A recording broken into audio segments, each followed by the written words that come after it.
a mirosit, culcă-te.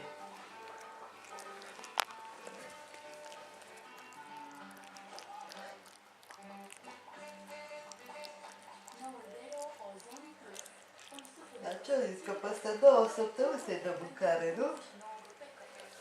Așa-i? Dar în 2 săptămâni lasă de la țuțe. Nu se face așa cu camera.